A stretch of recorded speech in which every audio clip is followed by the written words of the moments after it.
Good evening to everyone. So this is the sum we will do today. Now M Limited acquired 3,200 equity shares of L Limited. So the company which is acquiring maximum number of shares in another company is a holding company.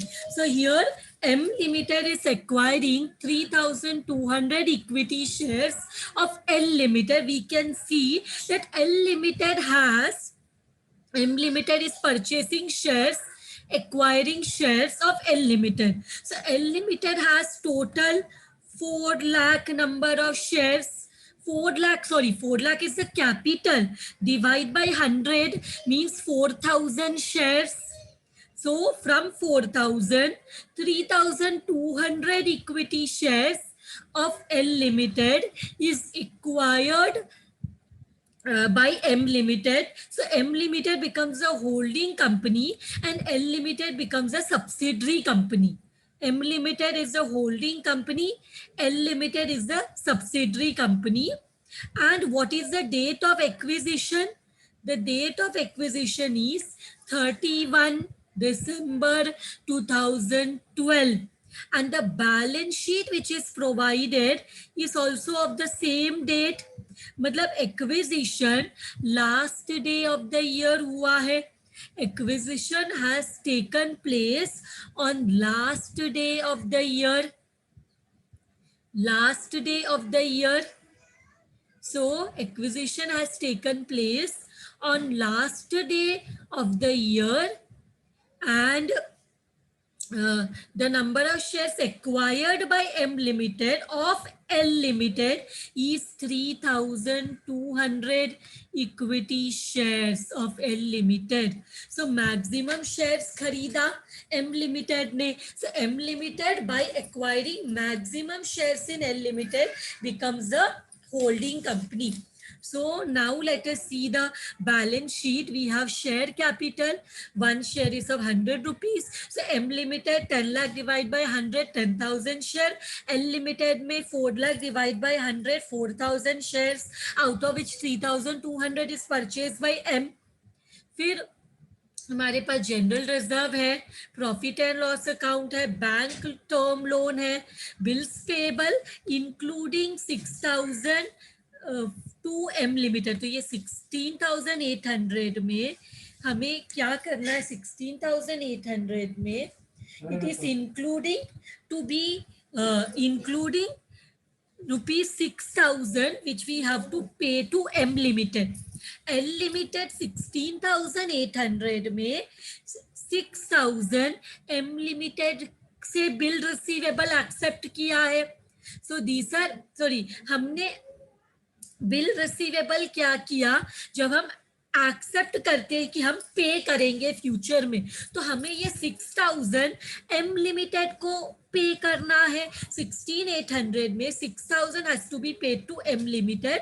And bill receivable जो है 31,600, उसमें 6,000 L limited से पैसा मिलना है. We have to receive 6,000. So हमें 6,000 दोनों जगह से माइनस करना. Inter company debts we have to minus 6,000 from bill receivable also and bill payable also, because those are intercompany debts. L Limited को पे करना है M Limited को, और M Limited has to receive the money from L Limited. But now because after acquisition both become a same group, now anything coming or paying to both the companies will be eliminated. उसको cancel करना है. So इसके बाद we have creditors also, and there are some assets, building, plant and machinery, investment. Investment देखो 6,80,000 है.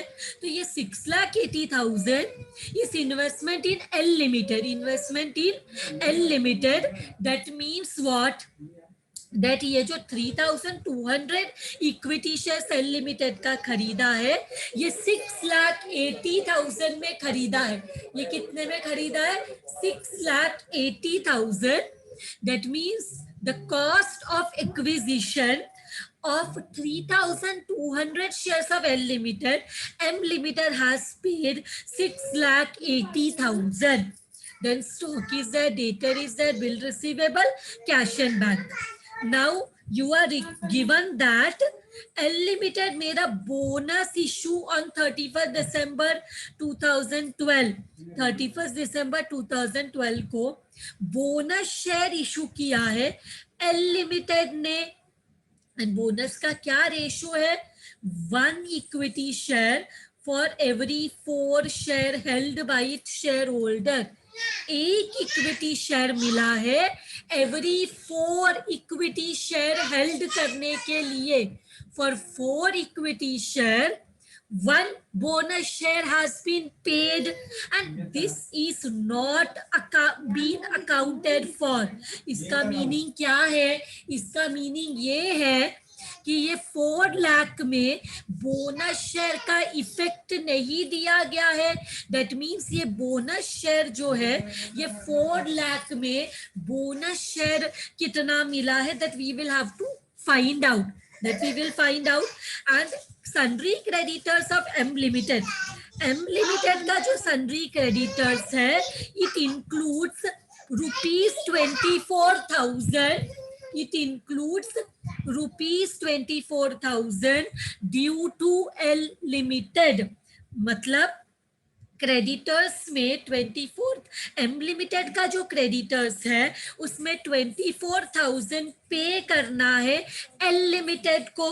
तो same अगर M limited के क्रेडिटर्स में है तो एल लिमिटेड के डेटर्स में रहेगा. एल लिमिटेड के डेटर्स में रहेगा कि एम लिमिटेड से पैसा आना है. तो जब after acquisition both become one group तो इनसे कुछ भी लेना भी नहीं है, इनको कुछ पे भी नहीं करना है. तो हम क्या करेंगे? क्रेडिटर से भी 24,000 माइनस करेंगे और डेटर में से भी 24,000 माइनस करेंगे. The directors have decided to revalue land and building and plant and machinery of ऐसा है यहाँ पे it is L Limited. Plant and machinery of L Limited at ₹4 lakh. land and building का value, नया value, revalued value है 4 lakh.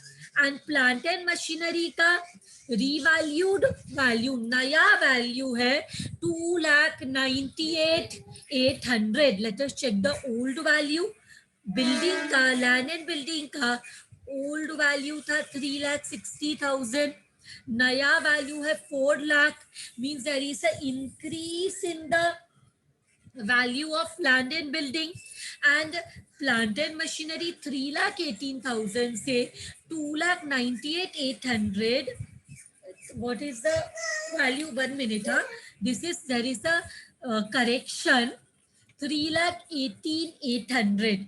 the value of plant and machinery old value is 3,18,800 and the new value is 2,98,800. so the value is reduced. plant and machinery का old value ज़्यादा है और नया value कम है, तो there is a reduction in the value of plant and machinery. so accordingly we will pass the effect. so prepare consolidated balance sheet as on 31st December 2012 with workings. so let us come to the solution. solution में आ जाते हैं. हमारा पहला step, our first step here will be to find out the holding ratio. our first step will be to find out the holding ratio. but holding ratio के लिए हमें मालूम होना चाहिए shares held by holding company which is M Limited, and we should know the shares held by the subsidiary company by L Limited. इन दोनों के पास कितना शेयर है हमें मालूम होना चाहिए. तो वी नो 3,200 इधर है, 3200 एंड यहाँ पे है बचा कितना, total shares where 4000।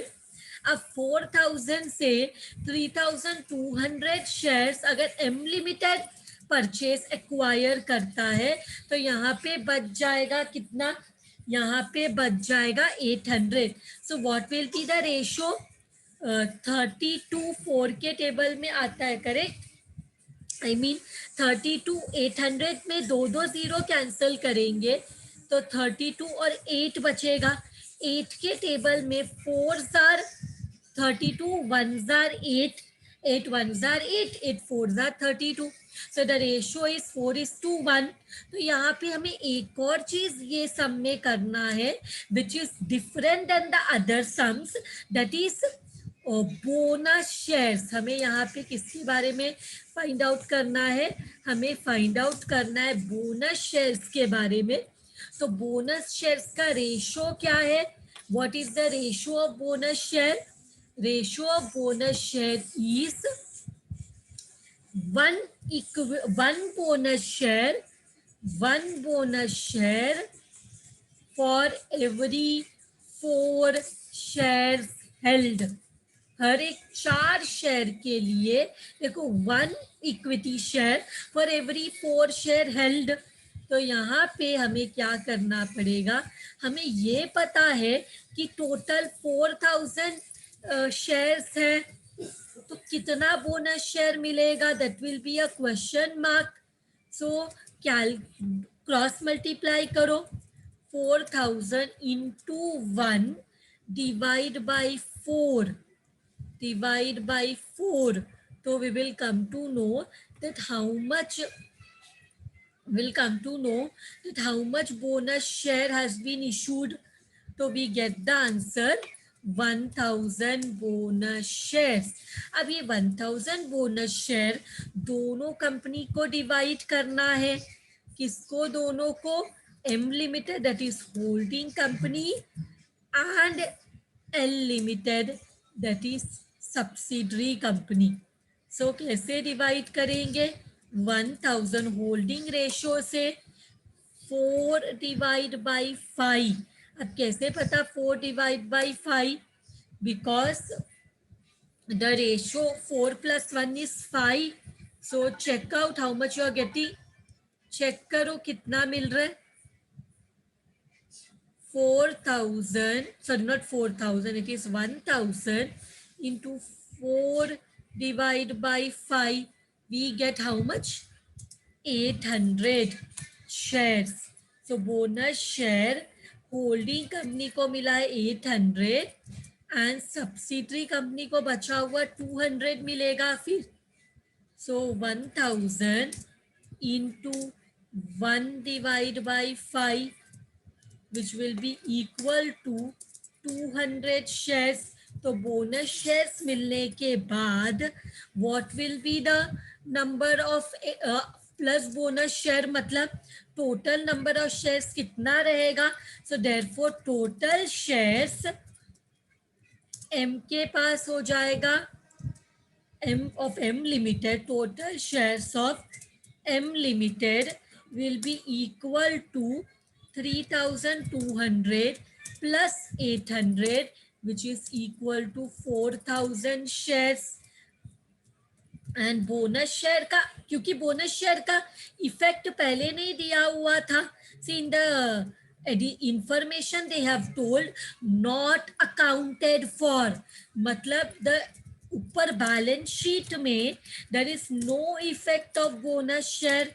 So L limited के पास कितना बोनस शेयर के बाद कितना हो जाएगा, इट इज 800 प्लस 800 था इधर 800 फिर 200 बोनस शेयर का becomes 1000 shares, just for our understanding. इसके बाद next we want the capital profit. Now what is a capital profit? Capital profit means profit before acquisition. Now acquisition took place on the last day of the year। मतलब ये जो balance sheet prepare किया है उसी, जब balance sheet prepare किया है तभी there is a acquisition took place on the last day of the year. Acquisition के बाद जो प्रॉफिट होता है उसको हम रेवेन्यू प्रॉफिट बोलते हैं. But this is year end, last day of the year balance sheet has been prepared. मतलब last day of the year acquisition हुआ है. एक्विजिशन लास्ट डे हुआ मतलब जितना भी प्रॉफिट है सब कैपिटल प्रॉफिट. एक्विजिशन अगर मिडल में होता तो एक्विजिशन से पहले का प्रॉफिट कैपिटल प्रॉफिट, एक्विजिशन के बाद का प्रॉफिट रेवेन्यू प्रॉफिट. बट ये सब में because the acquisition took place on the last day of the year, यहाँ पे कोई भी रेवेन्यू प्रॉफिट नहीं है. जितना भी प्रॉफिट है it will be capital profit. तो I can write here bracket as acquisition took place in the last day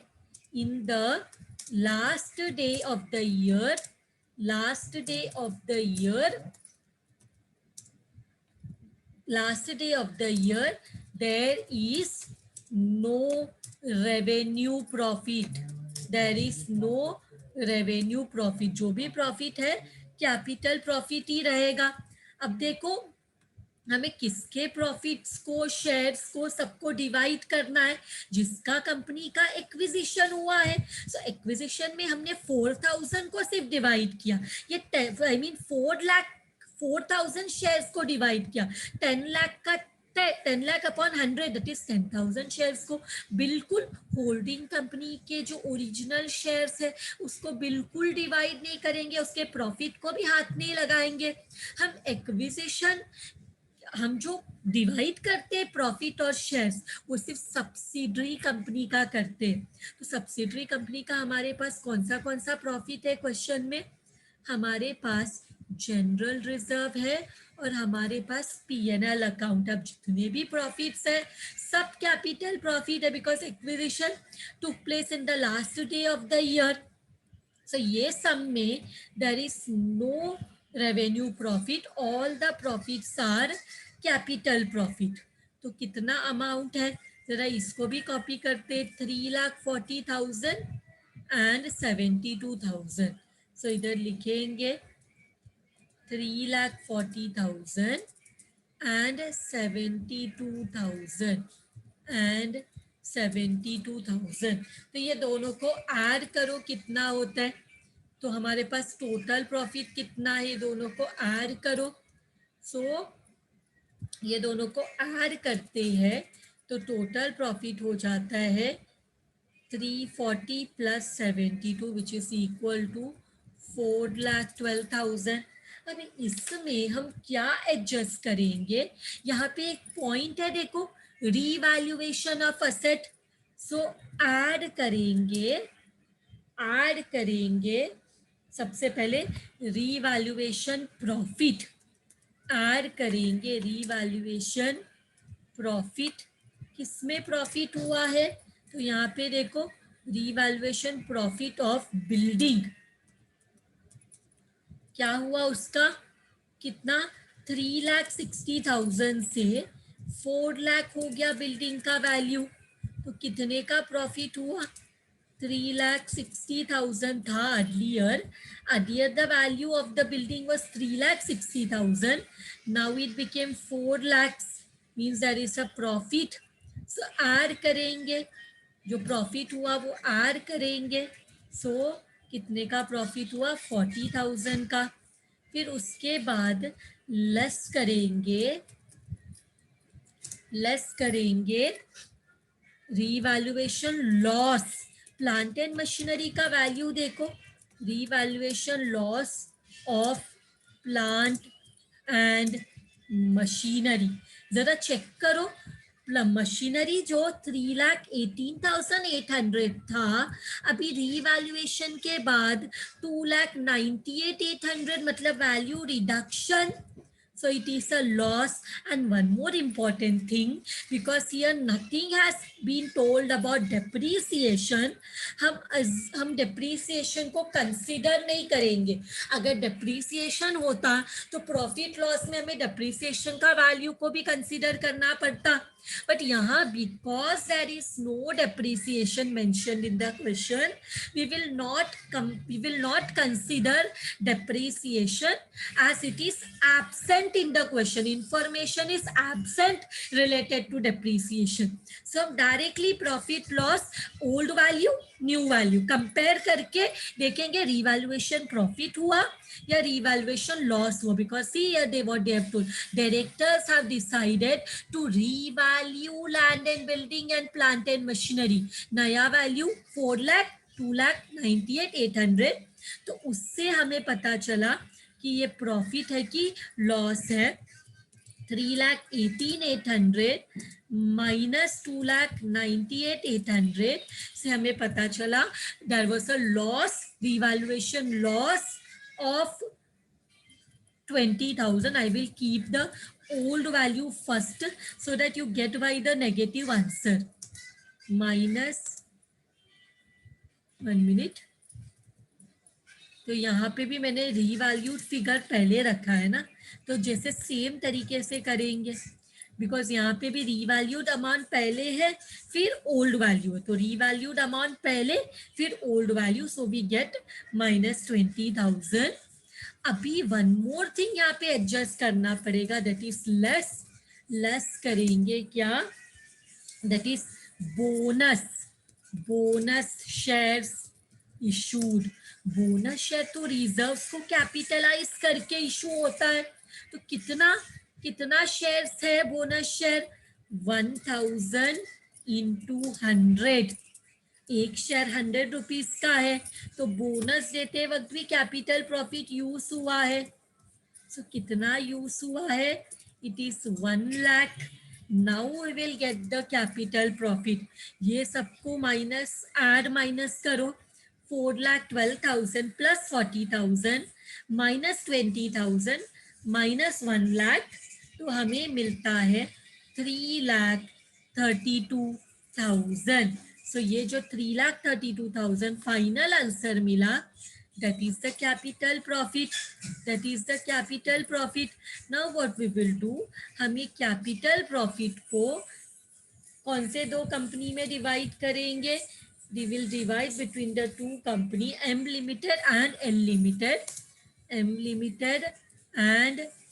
Limited, उसमें डिवाइड करेंगे।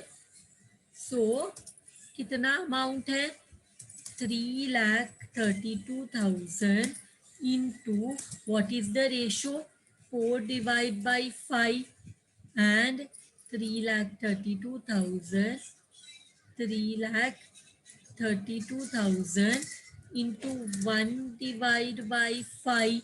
So what answer we are getting, कितना मिल रहा है जरा देखो, how much we are getting, we are getting 2,65,600 and holding company का इतना मिला 2,65,600 and 66,400। हमें कैपिटल प्रॉफिट मिल गया दोनों का, हमें कैपिटल प्रॉफिट मिल गया holding company and subsidiary company का। अब बिकॉज रेवेन्यू प्रॉफिट ये सब में नहीं है, we can directly move on to cost of control. Cost of control is in bracket, it may be a goodwill और it may be a capital reserve, so उसके लिए हम लिखते हैं कॉस्ट ऑफ एक्विजिशन। क्या दिया है cost of acquisition, let us check in the question. Cost of acquisition given is 6,80,000। कितने में खरीदा, कॉस्ट ऑफ एक्विजिशन मतलब हमने कितने में ये कंपनी के शेयर्स को खरीदा, ये इन्वेस्टमेंट अकाउंट से हमें पता चल जाता है दैट 6,80,000। इसमें से लेस करना है, एक तो shares held by M limited, तो कितना शेयर्स एम लिमिटेड के पास है जरा देखो, 3 लाख यहाँ पे 3,200 प्लस बोनस शेयर 800 का आया है, तो टोटल शेयर्स कितना है into one share is of 100 rupees, rupees 100 each, rupees 100 each, तो कितना हो जाएगा, ये हो जाएगा 4 लाख। समझ में आया क्या किया मैंने? यहाँ पे कितना शेयर्स है एम लिमिटेड के पास?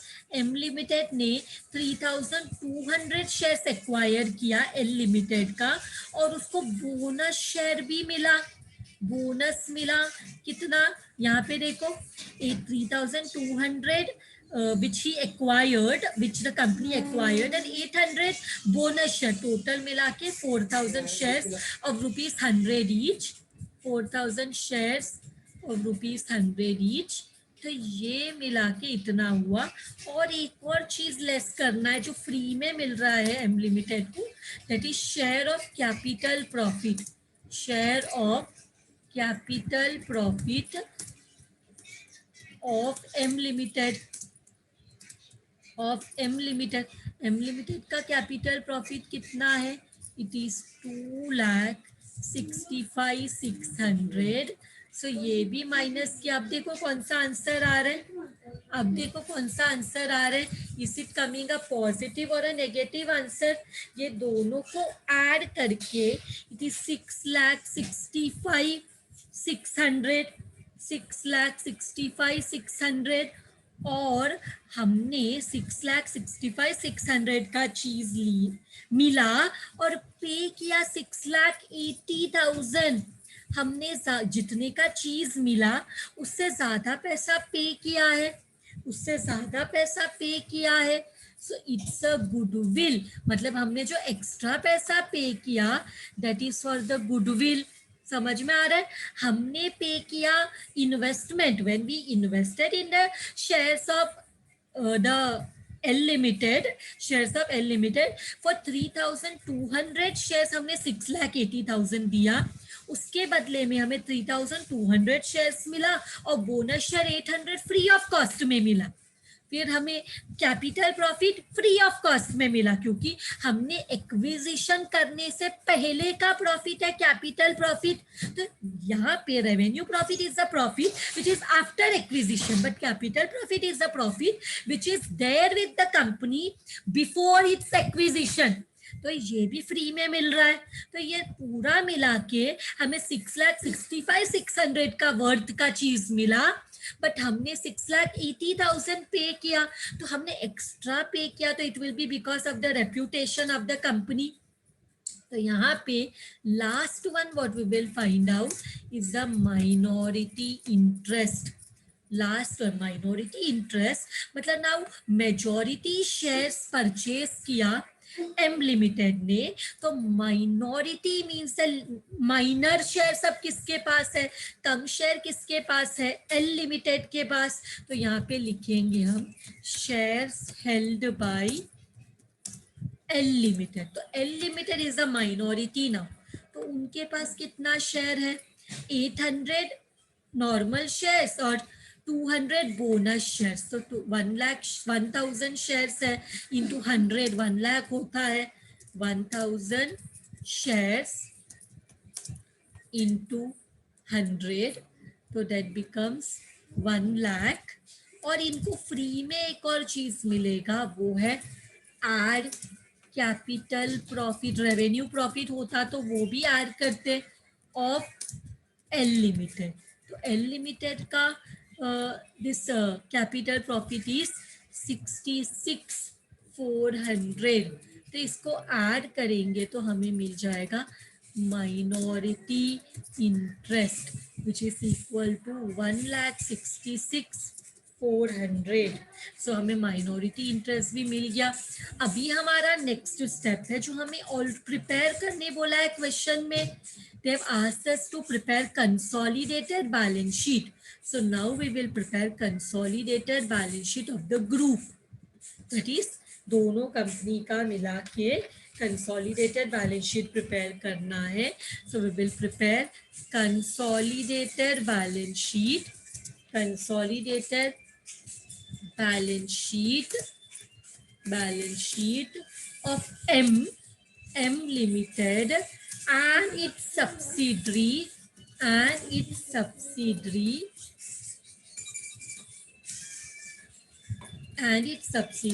L Limited as on 31st December 2012. 31st December 2012. So abhi let us add the columns.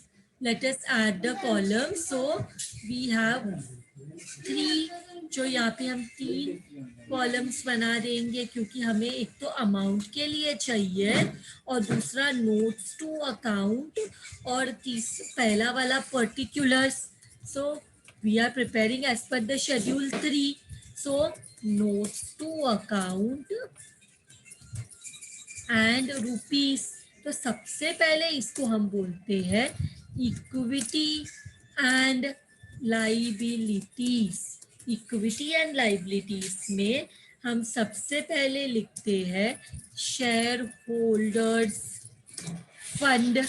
Share holders fund में हम स्मॉल ए में लिखेंगे शेयर कैपिटल एंड दूसरा रिजर्व्स एंड सरप्लस. अब ये दोनों ग्रुप का combined consolidated balance sheet consolidate किया, हमने दोनों को मिलाया, मर्ज किया.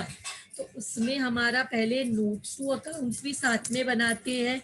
नोट्स टू अकाउंट्स, तो नोट्स टू अकाउंट्स में first note is for share capital. Share capital में हमने सब्सिडरी कंपनी के शेयर्स को तो डिवाइड कर दिया. तो अभी हमारे पास सिर्फ एम लिमिटेड का शेयर्स बचा है 100 रुपीज का. तो 10 lakh divide by 100 it is 10,000 number of shares. तो यहाँ पे हम लिखेंगे 10,000 इक्विटी शेयर्स ऑफ ₹100 ईच. तो हम लोग यहाँ पे सिर्फ किसका शेयर्स बताना है, होल्डिंग कंपनी का, क्योंकि सब्सिडरी कंपनी का जो शेयर्स था वो तो हमने कॉस्ट ऑफ कंट्रोल में माइनॉरिटी इंटरेस्ट में डिवाइड कर दिया. 4,000 शेयर इधर कॉस्ट ऑफ कंट्रोल में लिया और 1,000 जो बोनस के बाद 1,000 शेयर्स बोनस में मिला ना, 4,000 प्लस 1,000 5,000 शेयर्स हो गया, पर वो तो हमने डिस्ट्रीब्यूट किया. तो कभी भी जब हम कंसोलिडेटेड बैलेंस शीट बनाते हैं तो वहां पे शेयर कैपिटल में सिर्फ और सिर्फ होल्डिंग कंपनी का शेयर्स आता है. And even the rule applies to the reserves, because हम सब्सिडरी कंपनी का रिजर्व्स को डिस्ट्रीब्यूट करते हैं. तो यहाँ पे हम सिर्फ होल्डिंग कंपनी का रिजर्व्स को लेंगे. तो रिजर्व्स भी हमें सिर्फ होल्डिंग कंपनी का लेना है. तो होल्डिंग कंपनी का रिजर्व्स हमारे पास जनरल रिजर्व और पीएनएल अकाउंट 2 ही रिजर्व्स है. तो और कैपिटल रिजर्व नहीं मिला, हमें गुडविल मिला है. सो अगर capital reserve cost of control में मिला होता तो वो यहाँ पे ऐड करके लिखते. व्हाट इज द अमाउंट, 4,80,000 सिर्फ एम लिमिटेड. हाँ, बिकॉज एल लिमिटेड का रिजर्व तो हमने कैपिटल प्रॉफिट में डाल दिया. Capital profit, revenue profit 4,80,000, 1,14,400. 4,80,000, 1,14,400. So I will write here 4,80,000 and 1,14,400. 1,14,400. इसको ऐड करो, we will get how much, 5,94,400. तो हमें यहाँ पे हमारा रिजर्व्स भी मिल गया 5,94,400. तो इसके बाद हम क्या करेंगे, B, we will write the minority interest. मतलब ये शेयर होल्डर्स का होने के बाद ही ये चैप्टर में हम जो लिखते हैं दैट इज माइनॉरिटी इंटरेस्ट, वो हमने ऑलरेडी फाइंड आउट किया है. 1,66,400 वो लिख देंगे, 1,66,400. फिर हम क्या करेंगे, फिर नेक्स्ट वन इस हमारे पास long term non current liabilities है क्या, पहले वो चेक करते हैं. Non current liabilities, non current liabilities में आता है long term borrowings. Do we have anything related to long term? Yes, we have bank term loan. हमारे पास बैंक टर्म लोन है 1,60,000. तो उसको हम क्या बोल सकते हैं? उसको long term liability, non current liability, जिसको हम बोलते हैं long term borrowings. Long term borrowings बोलते हैं जिसमें हमारे पास क्या है? Bank term loan. ऐसे ब्रैकेट में दिखाने के लिए I have return, 1 minute, control Z. सो यहाँ पे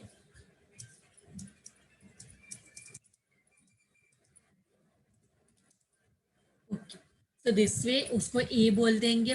कितना है? 1,60,000. तो लिख लेंगे 1,60,000 गिवन इन द क्वेश्चन.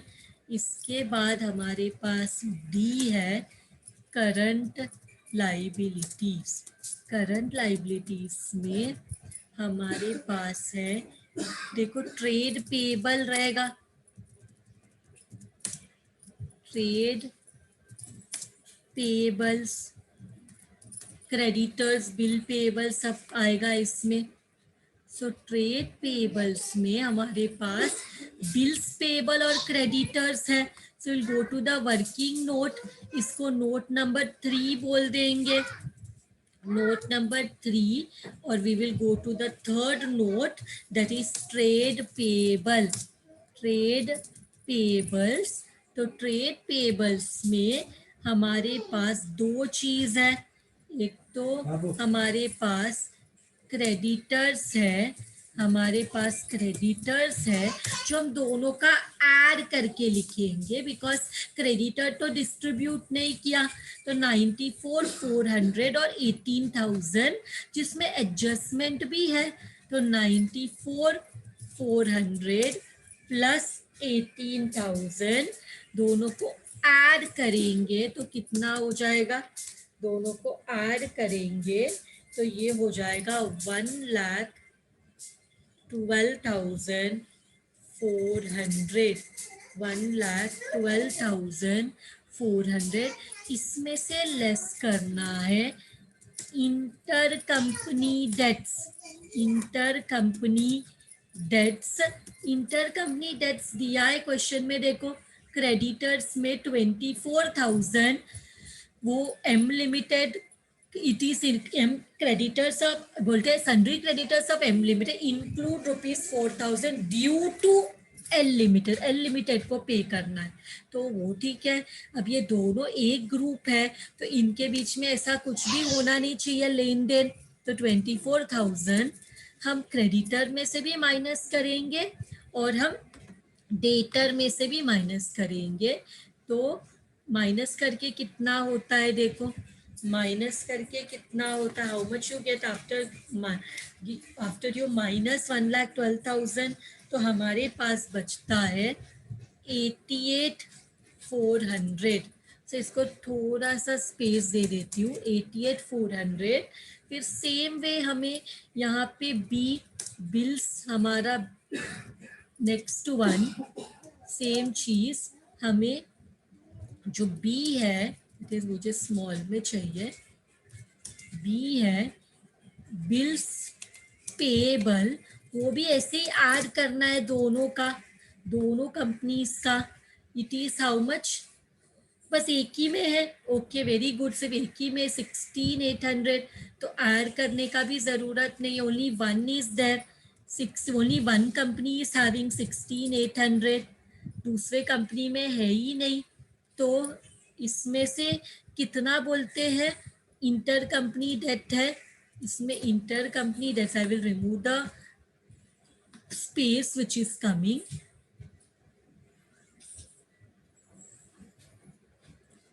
सो इसमें से लेस करना है,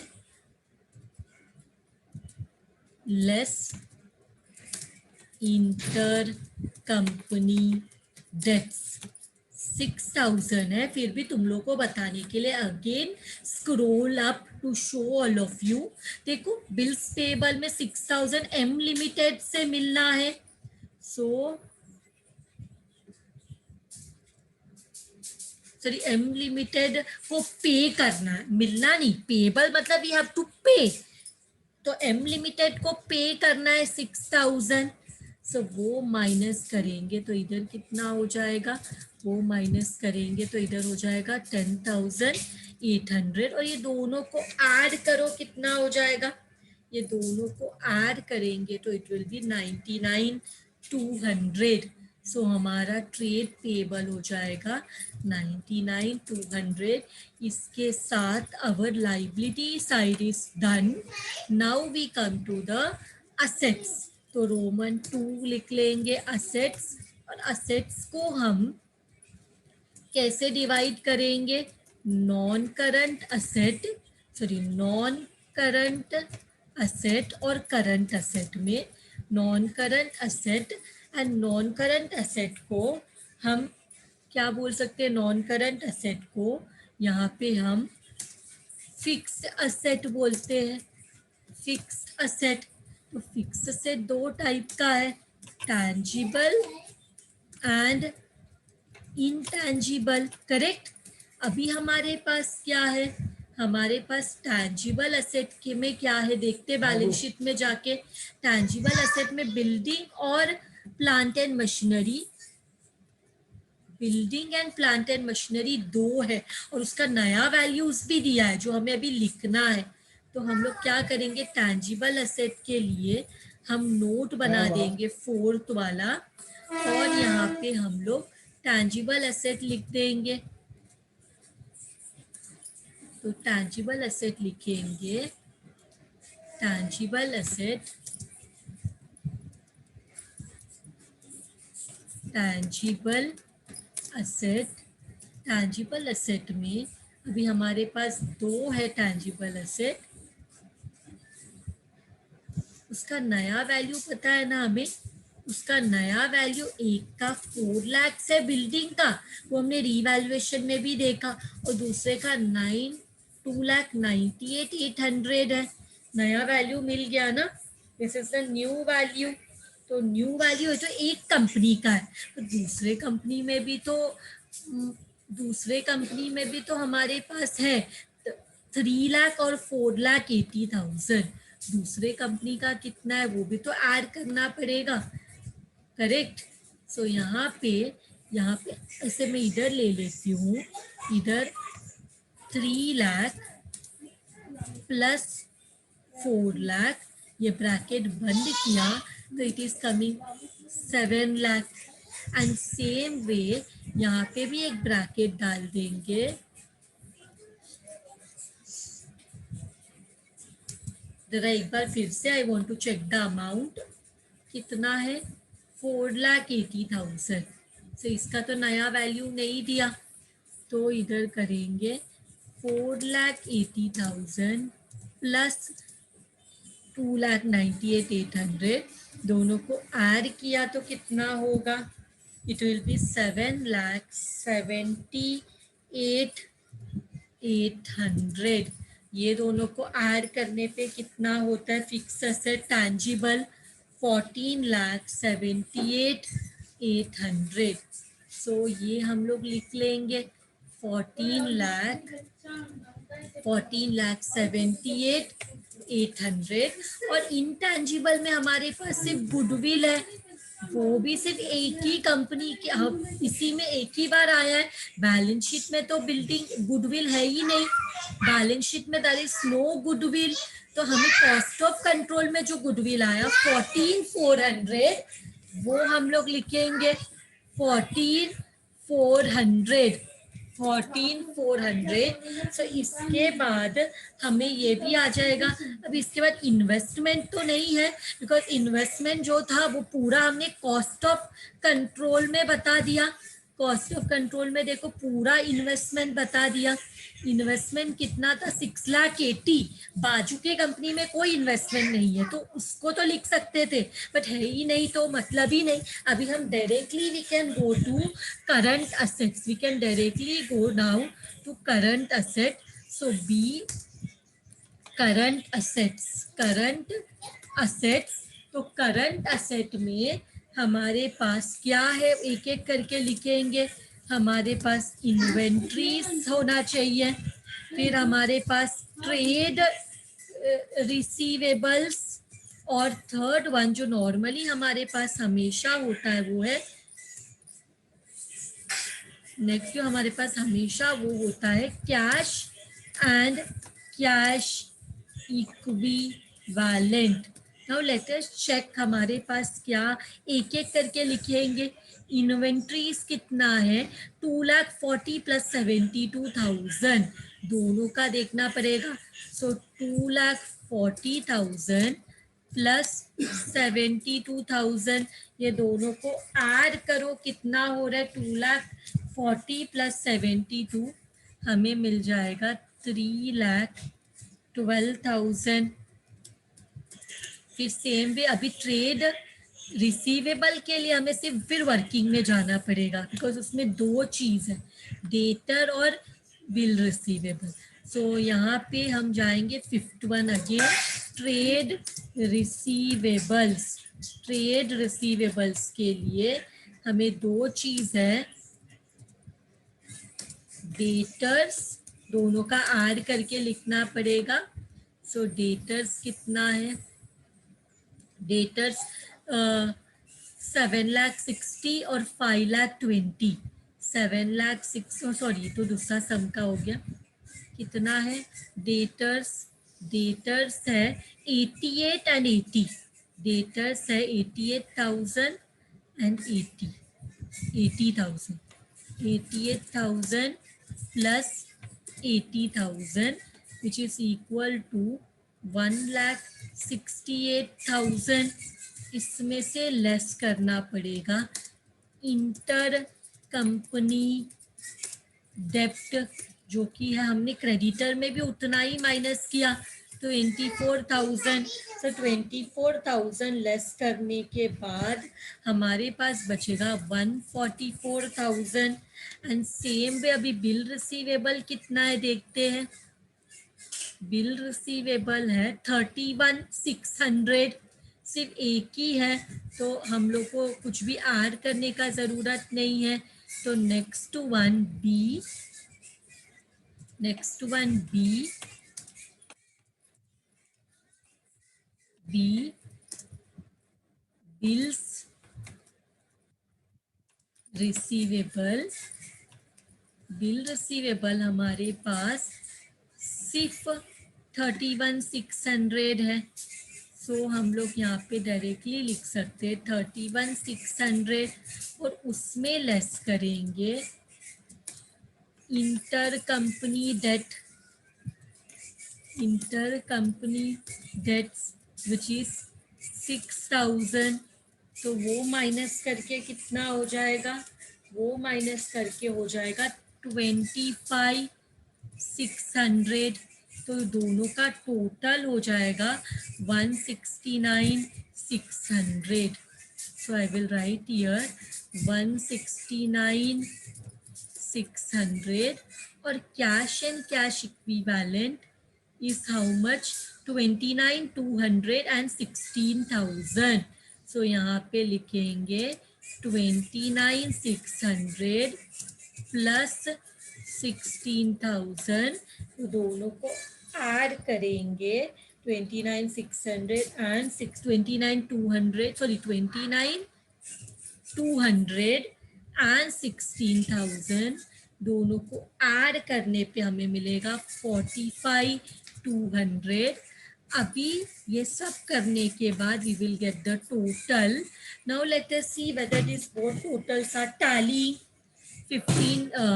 10 lakh plus 5,94,400 plus 166,400 plus 160,000 plus 99,200 will give me 20,20,000. Same way 14 lakh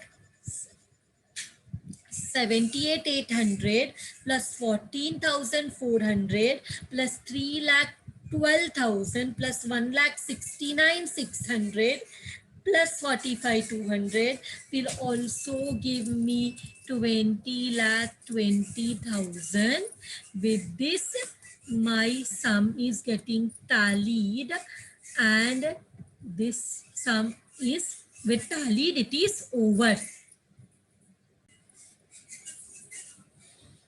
The following summary balance sheets are as on 31st March 2012. 31st March 2012. Liabilities है Y Limited, S Limited. There are two companies, Y Limited and S Limited. Share capital है equity shares 10 rupees का. So 24 lakh divide by 10, हमारे पास 2,40,000 shares है, and 12 lakh divide by 10, हमारे पास 1,20,000 shares है S Limited में, और 2,40,000 shares है Y Limited में. In reserves and surplus we have general reserve, profit and loss account. Current liabilities में we have creditor for goods, bills payable, creditor for expenses, and then we have some assets and investment है 10 lakh, and सिर्फ Y Limited में ये 10 lakh है. S Limited में there is no investment. Then building, machinery, furniture. Current asset में there is stock, debtor, bill receivable and bank balance. Now we come to the further information provided. Y Limited acquired 90,000 shares of S Limited. Y Limited ने क्या किया? 90,000 shares acquire किया S Limited का. Now who becomes, अभी S Limited में 1,20,000 shares है, जिसमें 90,000 Y Limited ने acquire किया. Y Limited ने खरीदा 1,20,000 में 90,000 shares of S Limited. With this acquisition, Y Limited becomes the holding company of S Limited. Getting this? Maximum shares acquire करके Y Limited becomes the holding company of S Limited, and this acquisition has taken place on 31st March 2011, and ये balance sheet है 31st March 2012 का. इसका मतलब ये acquisition first day of the year को हुआ है. This acquisition has taken place on first day of the year, and here debtors of Y Limited include 50,000 due from S Limited. So debtors of Y Limited के debtor में जो कि 7,60,000 है, इसमें 50,000 जो है वो S Limited से मिलना है. तो अगर इसके Y Limited के डेटर्स में है तो समझने वाला बात है. S Limited के क्रेडिटर्स में रहेगा वो अमाउंट. S Limited के क्रेडिटर्स में 50,000 रहेगा.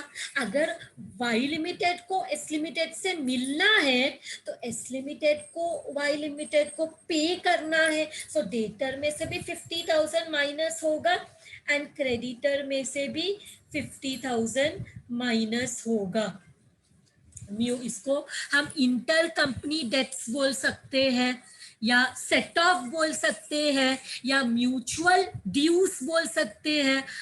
So anything you call, no problem, but we have to minus. जितना डेटर में से माइनस करते उतना ही क्रेडिटर में से भी माइनस करना पड़ेगा.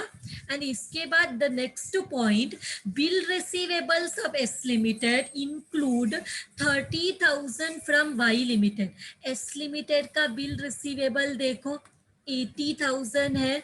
ये 80,000 में 30,000 वाई लिमिटेड, सीधे से 30,000 किससे? वाई लिमिटेड से मिलना था. तो इसका अगर बिल रिसीवेबल है तो वाई का बिल पेएबल में वो 30,000 इंक्लूडेड है. सो दोनों को ऐड करके बिल पेएबल 30,000 माइनस करना है, और ये बिल रिसीवेबल को भी दोनों को ऐड करके 30,000 दोनों जगह से माइनस करना है, बिल रिसीवेबल से भी एंड बिल पेएबल से भी। तो इसके बाद the next very important point that is stock of S Limited. S Limited का जो स्टॉक है दैट इज 3,80,000। एस लिमिटेड के स्टॉक में let me just highlight the stock. S Limited के स्टॉक में stock of S Limited includes goods purchase from Y Limited. तो S Limited ने जो एस लिमिटेड का जो स्टॉक है उसमें वो गुड्स है जो वाई लिमिटेड से खरीदा था 40,000 में, वाई लिमिटेड से परचेज किया था 40,000 में, बट दैट 40,000 इंक्लूड्स प्रॉफिट।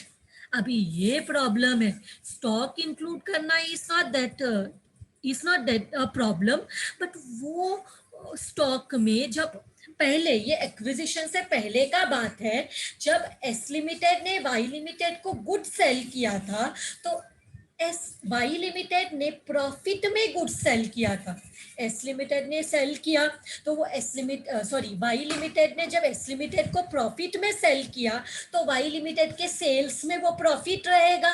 फिर वो सेल्स में से ग्रॉस प्रॉफिट निकाला, फिर ग्रॉस प्रॉफिट में से नेट प्रॉफिट निकाला, तो अभी भी वो प्रॉफिट वाई लिमिटेड के P&L अकाउंट में इंक्लूडेड होगा। Getting my point? क्या हुआ, जो वाई लिमिटेड है उसने एस लिमिटेड को गुड सेल किया, वाई लिमिटेड ने एस लिमिटेड को गुड सेल किया, ये प्रॉब्लम वाली बात नहीं है। प्रॉब्लम वाली बात है कि वाई लिमिटेड ने जब एस लिमिटेड को गुड सेल किया तो प्रॉफिट चार्ज करके सेल किया, तो अब ये प्रॉफिट जो है वो अभी इंक्लूडेड रहेगा P&L अकाउंट में। नॉर्मली जब सेल करते हैं तो सेल्स में प्रॉफिट का अमाउंट होता है, फिर वो प्रॉफिट से हम ग्रॉस प्रॉफिट निकालते हैं, फिर नेट प्रॉफिट निकालते हैं, तो this P&L account is nothing but that net profit. So now हमें क्या करना पड़ेगा, वो जो प्रॉफिट है हमें वो लेस करना पड़ेगा from the P&L account of Y Limited. हमें वो प्रॉफिट कहाँ से लेस करना, एक तो स्टॉक में से भी ये प्रॉफिट माइनस करना है और हमें वो प्रॉफिट वाई लिमिटेड के P&L अकाउंट में से भी लेस करना। इसको बोलते हैं अनरियलाइज्ड प्रॉफिट। इसको क्या बोलते हैं? Unrealised profit. क्यों ये अनरियलाइज्ड प्रॉफिट है?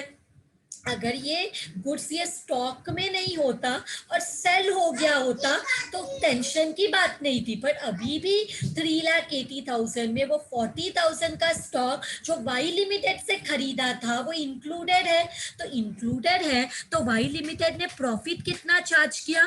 25% ऑन कॉस्ट। तो इसको हम लोग आगे जब स्टॉक में आएंगे तब हम लोग इसको सॉल्व करेंगे कि वो अनरियलाइज्ड प्रॉफिट कितना है। वो हम लोग एक काम करते हैं, वर्किंग नोट में ही हम सॉल्व कर लेंगे उसके, ताकि हमें बाद में इजी हो जाए। वर्किंग नोट में ही हम ये स्टॉक का भी हम ये कैलकुलेट कर लेंगे कि वो प्रॉफिट कितना है, that we will calculate, and the position of reserves and surplus on 31st March 2011 ये हमारा कैपिटल प्रॉफिट होगा। एक्विजिशन के बाद जो भी प्रॉफिट हुआ वो रेवेन्यू प्रॉफिट है। तो जनरल रिजर्व में 1,50,000 है 31st मार्च 2011 एक्विजिशन होने से पहले, और P&L अकाउंट में था एक्विजिशन होने से पहले 3 लाख रुपीस। तो हमें हमारा, इससे हमें हमारा क्या मिल जाएगा? कैपिटल प्रॉफिट मिल जाएगा। 1,50,000 जनरल रिजर्व का और प्रॉफिट एंड लॉस अकाउंट का 3 लाख, मतलब that is the before acquisition profit, मतलब capital profit. So you are required to prepare a consolidated balance sheet. So हम यहाँ पे क्या करेंगे, हम यहाँ पे कैलकुलेट करेंगे। सबसे पहले हम यहाँ पे we will calculate the first working note, that is the holding ratio. First thing what we will find out is the holding ratio. तो holding ratio में हमें क्या चाहिए? shares held by holding company। तो यहाँ पे holding company है Y Limited, and the shares held by subsidiary company which is S Limited. तो यहाँ पे कितना शेयर्स खरीदा वाई लिमिटेड ने? 90,000। और बचा कितना? टोटल शेयर था 1,20,000। ये कैसे पता चला? 12 लाख डिवाइड बाई 10 तो पता चलता है 1,20,000 शेयर्स था, जिसमें 90,000 शेयर्स खरीद लिया वाई लिमिटेड ने। तो कितना शेयर्स बचा? 30,000 बचा इसके पास। तो जीरोस माइनस करने के बाद 9:3 बचता है। 9:3, 3 जार एंड 3 1 जार। तो हमें रेशो मिलता है 3:1। हमें रेशो मिलता है holding ratio 3:1। Any confusion here? इसके बाद we go to the next step, that is to find out the capital profit. ये सब में कोई बोनस शेयर्स कुछ नहीं है, तो directly we go to the capital profit. Capital profit is directly given here. General reserve है जिसमें एक्विजिशन से पहले कितना पैसा था। कैपिटल प्रॉफिट मतलब एक्विजिशन से पहले का प्रॉफिट। तो एक्विजिशन से पहले प्रॉफिट एंड लॉस अकाउंट में कितना है? 3 लाख है। तो ये दोनों को ऐड करेंगे तो हमारा कैपिटल प्रॉफिट हो जाएगा 4,50,000। सो ये हमें Y limited, that is subsidiary company Y limited, और S limited, that is sorry Y limited holding company and S limited subsidiary company, दोनों में डिवाइड करना है। तो डिवाइड कैसे करेंगे? होल्डिंग रेशो के हिसाब से। होल्डिंग रेशो के हिसाब से डिवाइड करेंगे। सो 4,50,000 into 3 divide by 4, 3 plus 4 is 1, and 4,50,000 into 1 divide by 4। तो ये करो कितना आंसर आ रहा है? How much answer you are getting? कितना? 4 लाख इसको डिवाइड करके कितना आ रहा है? 3,37,500। और यहाँ पे आ रहा है 1,12,500। सो हमें दोनों का कैपिटल प्रॉफिट मिल गया, होल्डिंग कंपनी का भी और सब्सिडरी कंपनी का भी कैपिटल प्रॉफिट मिला। अब कैपिटल प्रॉफिट मिलने के बाद नेक्स्ट स्टेप है हमें रेवेन्यू प्रॉफिट को डिवाइड करना है। सो रेवेन्यू प्रॉफिट के लिए that is profit after acquisition. तो हमारे पास जनरल रिजर्व है और हमारे पास प्रॉफिट एंड लॉस अकाउंट है। तो मैं इसको P&L अकाउंट लिख रही हूँ। तो ज़रा देखते हैं कितना बैलेंस है बैलेंस शीट में दोनों में। जनरल रिजर्व में 2 लाख, P&L अकाउंट में 4,80,000। सो यहाँ पे मैं लिखूंगी 2 लाख एंड इधर लिखूंगी 4,80,000। इसमें से what is the revenue capital profit? 2 lakh में 1,50,000 ये लास्ट ईयर का प्रॉफिट था जो हमने ऑलरेडी कैपिटल में डिवाइड कर लिया है। और 4,80,000 में 3 लाख जो है वो कैपिटल नेचर का प्रॉफिट है। मतलब 2 lakh is the balance sheet का प्रॉफिट। मतलब ईयर एंड में हमारे जनरल रिजर्व में 2 लाख था एंड P&L अकाउंट में 4,80,000। इसमें से 1,50,000 तो एक्विजिशन से पहले ही जनरल रिजर्व में था। तो कितना बड़ा जनरल रिजर्व का बैलेंस? ओनली 50,000। वो current year profit that is revenue profit after acquisition profit होगा। एंड हमारे P&L अकाउंट में एक्विजिशन से पहले 3 लाख था, अभी 4,80,000 हुआ। तो जो इंक्रीज्ड वैल्यू है it is revenue in nature. तो ये 1,80,000 और ये 50,000। तो ये दोनों को ऐड करेंगे तो हमें टोटल रेवेन्यू प्रॉफिट आ जाएगा। तो हमें रेवेन्यू प्रॉफिट आ जाएगा। दोनों को ऐड करो, दोनों को ऐड करो, इट इज कमिंग टू 2,30,000। तो ये 2,30,000 को हमें दो कंपनीज में डिवाइड करना है, Y Limited and S Limited. तो कौन से रेशो में डिवाइड करेंगे? 2,30,000 into 3 divide by 4 and 2,30,000 into 1 divide by 4। तो डिवाइड करो कितना मिल रहा है हमें, डिवाइड करो कितना मिल रहा है, 1,72,500 आ रहा है एंड दूसरा आ रहा है 57,500। Hope you are getting the same answer. इसके बाद we come to the third step where we will find out cost of control. Cost of control में हमें दो चीज आ सकता है, या तो गुडविल आ सकता है या तो कैपिटल रिजर्व आ सकता है। सो कैपिटल रिजर्व, तो इसमें हम लिखते हैं cost of acquisition. Cost of acquisition, तो कॉस्ट ऑफ एक्विजिशन के लिए हम जाएंगे और देखेंगे कितने में खरीदा ये कंपनी को, वाई लिमिटेड ने एस लिमिटेड को कितने में खरीदा। 90,000 शेयर्स खरीदा 10 लाख में, 90,000 शेयर्स खरीदा 10 लाख में।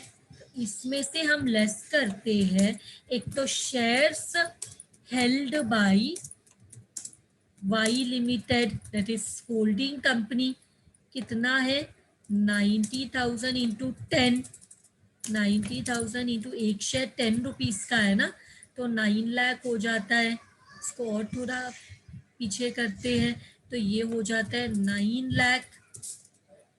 और एक और चीज लेस करते हैं that is capital profit of, capital profit of Y limited.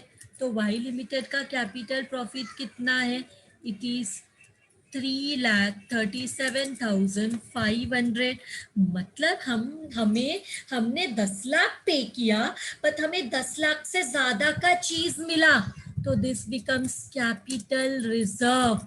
मतलब हमने यहाँ पे जितना पैसा शेयर्स एक्वायर करने के लिए खर्च किया, हमें उससे ज्यादा पैसा रिटर्न में मिला है। शेयर्स मिला 9 लाख वर्थ का और 3,37,500 कैपिटल प्रॉफिट में शेयर मिला है, कैपिटल प्रॉफिट में शेयर मिला है। So what is the capital reserve. Capital reserve you will be always a negative answer. तो यहाँ पे जब आपको नेगेटिव में आंसर मिलेगा देन ऐसे भी आप बता सकते हो नेगेटिव आंसर मिलेगा तो इट इज कैपिटल रिजर्व। मतलब आपने कम पे किया, आपने क्या किया, कम पे किया। जहाँ पे अगर हम ज्यादा पे करते हैं, मतलब जैसे पिछले वाले क्वेश्चन में था, हमने जितना हमें वर्थ में कंपनी से बदले में मिला उससे ज्यादा हमने पे किया तो वो गुडविल था। तो अभी ये सम में हमें कैपिटल रिजर्व मिला। नाउ माइनॉरिटी इंटरेस्ट हमें निकालना है, that is who is a minority in the company, that is S Limited. Shares held by S Limited, कितना शेयर्स है 30,000 into 10 which is equal to 3 lakh. फिर दो और चीज लिखेंगे, एड कैपिटल प्रॉफिट ऑफ कौन सा लिमिटेड, एस लिमिटेड, और लिखेंगे ad revenue profit of S Limited. तो यहाँ पे कितना मिला कैपिटल प्रॉफिट, कैपिटल प्रॉफिट मिला 1,12,500 और रेवेन्यू प्रॉफिट मिला यहाँ पे देखो 57,500। तो ऐड करेंगे तो माइनॉरिटी इंटरेस्ट आ जाएगा। कितना ऐड करो ये तीनों को, ये तीनों को ऐड करो, ये तीनों को ऐड करेंगे तो we get how much 4,70,000। So we got the minority interest also. तो इसके बाद एक और चीज हम यहाँ पे निकालेंगे, जैसे मैंने बोला था ना, हम यहाँ पे नेक्स्ट वन निकालेंगे consolidated profit and loss account, जो बैलेंस शीट में हम लिखने वाले हैं देखो वो। तो इस वो उसका कितना ओपनिंग बैलेंस है, ओपनिंग बैलेंस। तो ओपनिंग बैलेंस पीएनएल अकाउंट का कितना है, ये जो एस लिमिटेड का जो पीएनएल अकाउंट है 4,80,000, ये तो हमने कैपिटल प्रॉफिट रेवेन्यू प्रॉफिट में डिवाइड किया, बट ये हमें जो बैलेंस शीट में कौन सा अमाउंट रिजर्व का आएगा, अमाउंट ऑफ होल्डिंग कंपनी 3,40,000, मुझे सिर्फ पीएनएल अकाउंट का बैलेंस चाहिए, तो इट इज 3,40,000। हम यहाँ पे निकाल लेंगे कि बैलेंस शीट में पीएनएल अकाउंट का रिजर्व्स एंड सरप्लस में क्या अमाउंट आएगा, इसमें ऐड करेंगे revenue profit of Y Limited. तो वाई लिमिटेड को जो रेवेन्यू प्रॉफिट मिला है वो हमने किधर भी नहीं लिखा, कैपिटल प्रॉफिट तो हमने कॉस्ट ऑफ कंट्रोल में लिखा, और एस लिमिटेड का रेवेन्यू भी कैपिटल भी लिखा, और एस लिमिटेड का रेवेन्यू प्रॉफिट भी लिखा 57,500 ना माइनॉरिटी इंटरेस्ट। अब जो बचा है वो है ये 170 to 500 जो हमने किधर लिखा नहीं, तो ये हम नए बैलेंस शीट में जो नया पीएनएल अकाउंट होता है, इसका पीएनएल अकाउंट होता है होल्डिंग कंपनी का, उसमें ऐड करते हैं। तो ऐड करने पे कितना अमाउंट आएगा, ऐड करने पे ये अमाउंट हो जाएगा 5,12,500, इसमें से लेस करना है जो मैंने तुम लोग से बात किया था अनरियलाइज्ड प्रॉफिट, इसमें से लेस करना है अनरियलाइज्ड प्रॉफिट। सो अनरियलाइज्ड प्रॉफिट कैसे निकालेंगे, let us read that stock का point. The stock of S Limited includes goods purchased from Y Limited of 40,000, which includes profit 25% on cost. तो स्टॉक जो है वो 40,000 का है जो एस लिमिटेड से खरीदा था, जिसमें प्रॉफिट है कितना, प्रॉफिट है 25। तो प्रॉफिट यहाँ पे हमें कैसे मिलता है, cost plus profit is equal to selling price. Is everyone agree with me, cost plus profit is equal to selling price। तो यहाँ पे हम क्या करेंगे, ये जो सेलिंग प्राइस है वो मुझे पता है, सेलिंग प्राइस मुझे पता है ये 40,000 है, लेकिन मुझे फाइंड आउट करना है, और यहाँ पे ये लिखने से पहले मुझे ये पता है कि अगर को जो हमारा प्रॉफिट है वो कितना है, प्रॉफिट जो है वो कॉस्ट का 25% है, प्रॉफिट जो है वो कॉस्ट का 25% है, तो इसका मतलब ये 25 और जिससे कंपेयर किया उसको हम 100 मानते हैं। अगर कॉस्ट 100 है तो उसका 25% हम प्रॉफिट चार्ज करते हैं, उसका 25% हम प्रॉफिट चार्ज करते हैं, तो सेलिंग प्राइस होता है 125, तो सेलिंग प्राइस होता है 125। एनी कंफ्यूजन हियर, यहाँ पे देखो क्वेश्चन में प्रॉपरली बोला है profit is charged by Y Limited 25% on cost, 25% on cost, मतलब अगर कॉस्ट 100 है तो प्रॉफिट 25 है, तो अभी मुझे वही अनरियलाइज प्रॉफिट निकालना है, तो मैं यहाँ पे क्वेश्चन मार्क करती हूँ एंड मैं यहाँ पे क्रॉस मल्टीप्लाई करती हूँ 40,000 इंटू 25 डिवाइड बाई 125, तो मुझे पता चल जाएगा कि कितना प्रॉफिट है, how much profit are you getting, 8,000। So unrealised profit मुझे मिला 8,000। सो देयरफॉर अनरियलाइज्ड प्रॉफिट कितना है, मतलब जो प्रॉफिट चार्ज किया है 40,000 में वो प्रॉफिट है 8,000 का, वो प्रॉफिट कितना है 8,000 का, मतलब जब वाई लिमिटेड एस लिमिटेड को गुड सेल कर रहा था तो 25% ऑन कॉस्ट प्रॉफिट चार्ज किया, जो कि 40,000 का ऊपर, 40,000 इज अ सेलिंग प्राइस, तो हमने क्रॉस मल्टीप्लाई किया तो हमें पता चला कि कितना प्रॉफिट चार्ज किया है 8,000। तो वो 8,000 हम यहाँ से लेस करेंगे तो जाके हमें मिलेगा वो बैलेंस शीट का पीएनएल अकाउंट का अमाउंट 5,04,500। तो ये भी हमने फाइंड आउट कर लिया, अभी फिर से फाइंड करने का ज़रूरत नहीं है, अब हम डायरेक्टली बैलेंस शीट बनाते वक्त लिख सकते हैं। So all our working notes are done, now we will go for consolidated balance sheet of Y Limited and its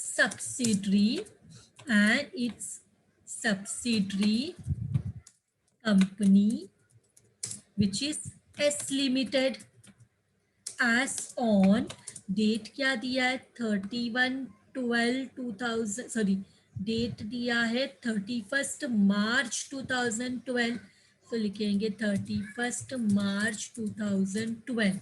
so now we will prepare the balance sheet। 3 column चाहिए, so particulars, notes to account and rupees। तो इसके बाद सबसे पहला चीज जो आएगा it will B equity and liabilities. इसमें आएगा शेयर होल्डर्स फंड, फिर शेयर होल्डर्स फंड में आएगा शेयर कैपिटल, और दूसरा आएगा रिजर्व्स एंड सरप्लस। सो इसमें हम लोग क्या करेंगे, वी विल राइट 1 and 2। तो यहाँ पे नोट्स टू अकाउंट में जाएंगे, नोट्स टू अकाउंट, और उसमें हमारा पहला वाला नोट है, नोट टू अकाउंट में हमारा पहले वाला नोट है शेयर कैपिटल का। और शेयर कैपिटल जो है, हमने सब्सिडरी कंपनी का शेयर कैपिटल तो ऑलरेडी डिवाइड कर दिया ये 12 लाख को, अभी ये 24 लाख है, divide by 10 because 1 share is of 10 rupees, so this becomes 2,40,000 equity shares of ₹10 each, so this is 24 lakhs। तो यहाँ पे लिखेंगे सिर्फ होल्डिंग कंपनी का शेयर्स और रिजर्व्स एंड सरप्लस लेना है। तभी नेक्स्ट हम लोग को रिजर्व्स एंड सरप्लस जो सब्सिडरी कंपनी का है वो तो capital profit and revenue profit में डिवाइड हो चुका है। अब जो रिजर्व डिस्ट्रीब्यूट करेंगे वो सिर्फ किसका है, सिर्फ होल्डिंग कंपनी का है। तो यहाँ पे कॉपी कर लूंगी मैं, यही 2 लिखना है। So I will write here reserves and surplus. So यहाँ पे 9 lakhs है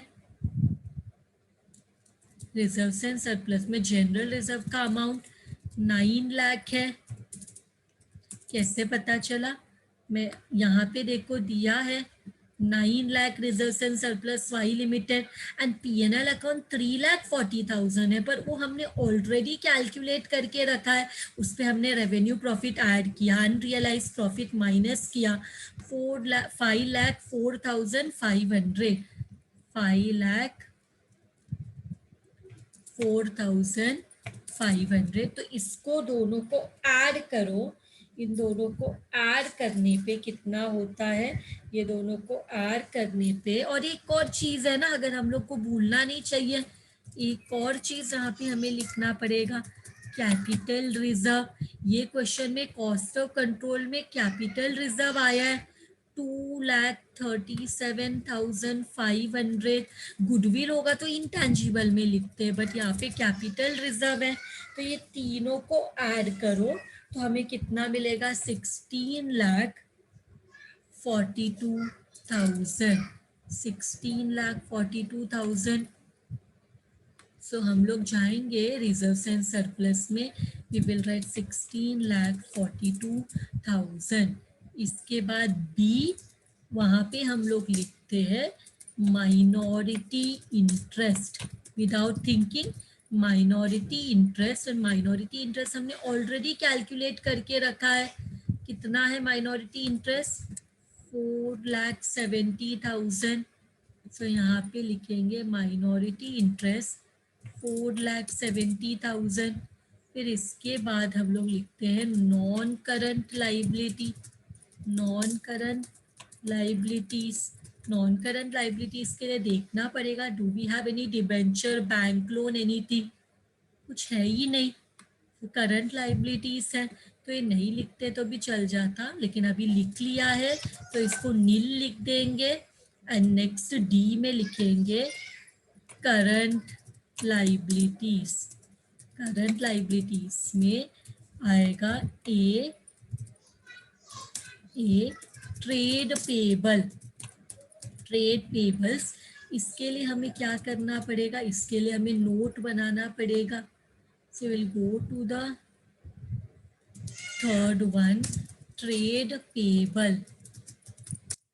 ट्रेड पेबल्स में लेट अस सी, हमारे पास क्रेडिटर्स भी रहेगा और हमारे पास बिल। क्रेडिटर देखो हमारे पास यहाँ पे क्रेडिटर्स का वैरायटी भी है। Creditor for goods 3,00,000, 1,50,000। सो अलग से हमें लिखना पड़ेगा क्रेडिटर फॉर गुड्स कितना है, 3,00,000 प्लस 1,50,000। ये दोनों को ऐड किया तो ये हो जाएगा 4,50,000। दोनों को ऐड किया 3,00,000 और 1,50,000। और इसमें बोलते डेटर में इंक्लूडेड है 50,000 जो एस लिमिटेड से मिलना है, तो वो क्रेडिटर में भी तो रहेगा, क्रेडिटर में भी तो रहेगा वो सेम अमाउंट। सो हम क्या करेंगे, हम यहाँ पे दोनों ऐड करके तो लिखा, अब इसमें से लेस करेंगे इंटर कंपनी डेट्स, इसमें से लेस करेंगे inter company debts. Inter company debts how much, 50,000। तो यहाँ पे हो जाएगा 4 lakhs। अभी नेक्स्ट वन है बिल्स पेबल। बिल्स पेबल भी दोनों का ऐड करके लिखते हैं। बिल्स पेबल दोनों का है 3,30,000, 1,40,000। तो दोनों को ऐड करते हैं 3,30,000 प्लस 1,40,000। दोनों को ऐड करो कितना होता है 3,30,000 एंड 1,40,000, इट इज 4,70,000। इसमें से भी इंटर कंपनी डेट्स माइनस करना है। बिल रिसीवेबल में भी इंक्लूडेड है देखो 30,000, बिल रिसीवेबल में 30,000 इंटर कंपनी डेट्स है। सो पेएबल में भी लेस करना है, रिसीवेबल में भी। तो लेस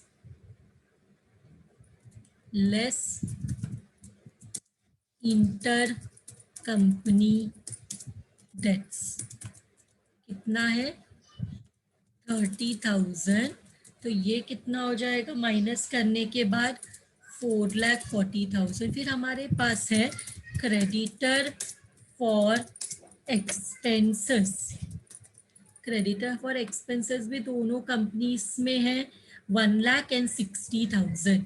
इसमें कोई एडजस्टमेंट नहीं है, इंटर कंपनी नहीं है, तो 1,00,000 प्लस 60,000 दोनों को ऐड किया तो 1,60,000। ये तीनों को ऐड किया तो कितना होगा 4 lakh, yes it is coming to 10 lakhs। It is coming to 10 lakhs। तो यहाँ पे लिखेंगे 10 lakh एंड ये कर लेंगे टोटल।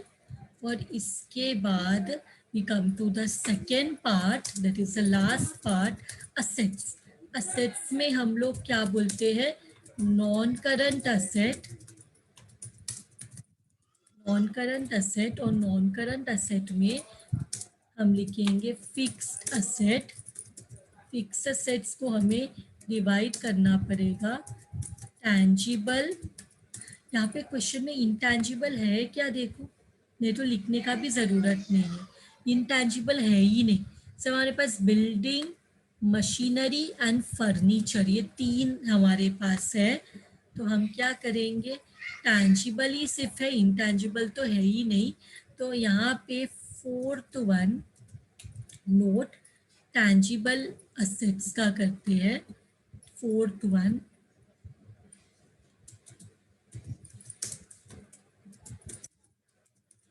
टैंजिबल असेट्स में हमारे पास 4 है, सॉरी 3 है, 3 are there. So 1 minute, I will just और एक एक करके उसको ऐड करके लिखेंगे, बिकॉज दोनों का ऐड करना पड़ेगा ना। सो 13 लाख एंड 8,80,000। सो यहाँ पे लिखना पड़ेगा 13 लाख प्लस 8,80,000। तो दोनों को ऐड करने पे कितना होता है, 21,80,000। देन हमारे पास कितना है, मशीनरी है 7,80,000, 2,80,000। तो वो भी दोनों को ऐड करो, 7,80,000 एंड 2,80,000। 7,80,000 प्लस 2,80,000, दोनों को ऐड किया तो इट इज 10,60,000। फिर फर्नीचर का अमाउंट देखते हैं। फर्नीचर का अमाउंट है 1,20,000 एंड 70,000। सो उसको भी दोनों को ऐड करते हैं, 1,20,000 plus 70,000 which is equal to 1,90,000। अभी तीनों को ऐड करो, तीनों को ऐड करें तो 34,30,000। तो हम क्या करेंगे, यहाँ पे लिखेंगे 34,30,000, बट इंटैंजिबल नहीं है तो लिखेंगे ही नहीं। और हम लोग आ जाते हैं हमारा नेक्स्ट 1, दैट इज बी। उसमें आएगा करंट असेट्स। करंट असेट में हमारे पास इन्वेंट्रीज है, फिर ट्रेड रिसीवेबल्स है, फिर हमारे पास है कैश एंड कैश इक्विवेलेंट। तो इन्वेंट्रीज में there is a adjustment also. तो 2,40,000, 3,80,000। तो मैं वो यहाँ पे जाते उसके लिए अभी एक एडजस्टमेंट दिखा देती, क्योंकि पहला सम है तो इसमें इन्वेंट्री में एडजस्टमेंट है। तो फिफ्थ वन इन्वेंट्रीज, दोनों को ऐड करते हैं, कितना इन्वेंट्रीज 2,40,000 प्लस 3,80,000, दोनों को ऐड किया तो इट इज 6,20,000। उसमें से लेस करेंगे अनरियलाइज्ड प्रॉफिट 8,000 जो हमने ऑलरेडी वर्कआउट किया है, तो वो माइनस करेंगे तो 3,12,000। अनरियलाइज 25% ऑफ कॉस्ट हमने ऑलरेडी वर्कआउट करके रखा है, 6,12,000। नाउ हमें एक और वर्किंग नोट में जाना पड़ेगा, इन्वेंट्रीज डेटर। इन्वेंट्रीज के बाद डेटर के लिए 7,60,000, 5,20,000 और बिल रिसीवेबल है 1,40,000 and 80,000। So let us go to the sixth adjustment, that is trade receivables. में दो चीज लिखेंगे, डेटर्स का दोनों का ऐड करेंगे, 7,60,000 प्लस 5,20,000, दोनों को ऐड करेंगे तो इट इज 12,80,000। इसमें से लेस करेंगे inter company dates.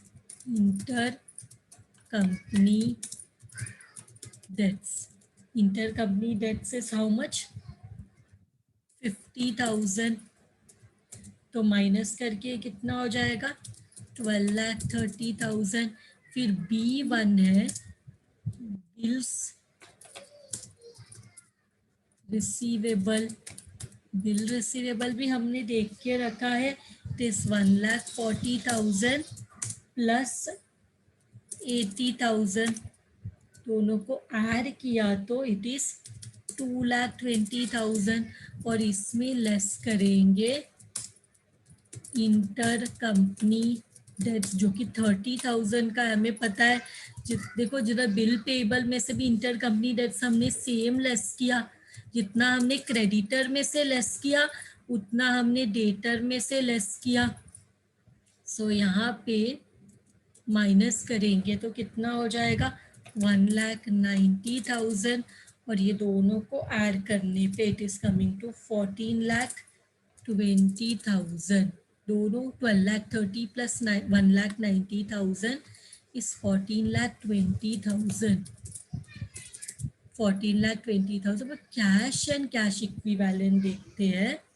Cash and cash equivalent कितना है 30 एंड 20, तो 50,000 इधर लिखेंगे। उसके लिए अलग से कुछ बनाने का ज़रूरत नहीं है। 30 plus 20,000 that is equal to 50,000, और यहाँ पे total let us see what amount we are getting. It's our balance sheet tallying 24 lakh plus 16 42,000 plus 4 lakh 70 plus 10 lakh, which is equal to 55 lakh 12,000. Same way asset side में 34 lakh 30,000 6 lakh 12,000 14 lakh 20,000 plus 50,000 is equal to 55 lakh 12,000. So with this our balance sheet is tallying, and with this we end our lecture. Thank you very much everyone.